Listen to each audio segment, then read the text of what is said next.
আগে পরে অনেক মাইর খেয়েছে, কিন্তু এইবারের মাইর খাওয়াটা একটু বেশি হয়ে গেছে, একবারে ফাটাফাটি অবস্থা। এবার চিকিৎসার জন্য বিদেশে যাওয়ার প্রয়োজন পড়তেছে, সরকার উদ্যোগ নিচ্ছে তাকে বিদেশ পাঠাইবো। গ্রাম বাংলায় একটা কথা আছে, সর্প হয়া দংশন করে ওজা হয়া যারে।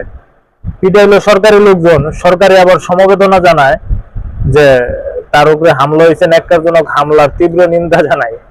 তো সরকার তাহলে চালায় কারা? এইবারকার মাইর খায়া বেশি আহত হওয়ার মূল কারণ আমি যেটা মনে করি, সে আওয়ামী দুঃশাসনের আমলে যতবার মাইর খাইছে, আন্দোলন করছে, উনি মানসিক ভাবে প্রস্তুতি নিয়ে নামছে যে আজকে তো মাইর একটা আছে আমার কপালে, মিছিলে যাইতেছি মাইর আজকে খাইতে হইব, সমাবেশে যাইতেছি মাইর আমার খাইতে হইব, এই প্রস্তুতি নিয়ে সে নামতো। তো মাইর যখন পিঠে পড়তো, তার একটা প্রস্তুতি আগের থেকে ছিল, সে কোনো না কোনো ভাবে সেভ হওয়ার চেষ্টা করতো, বাঁচার চেষ্টা করতো। আর এই গণ অভ্যুত্থানের পরের থেকে তার এই মোডে চেঞ্জ হয়ে গেছে, মাইর খাওয়ার মোডে নুরু ভাই নাই। এখন মায়ের দিব, ওনার তো মায়ের খাওয়ার কথা না, মানসিক ভাবে মায়ের খাওয়ার জন্য উনি প্রস্তুত ছিল না, সে ভাবতেও পারে না এরকম একটা ঘটনা ঘটবো।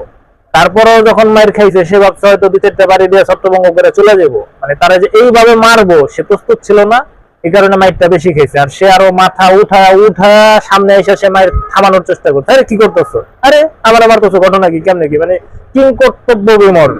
এই কারণে তার ব্যথাটা বেশি পেয়েছে, ইনজুরি বেশি হয়েছে। সে যতটা না শারীরিক ব্যথা আঘাত পাইছে, তার চেয়ে বেশি ব্যথা পাইছে মানসিক ভাবে।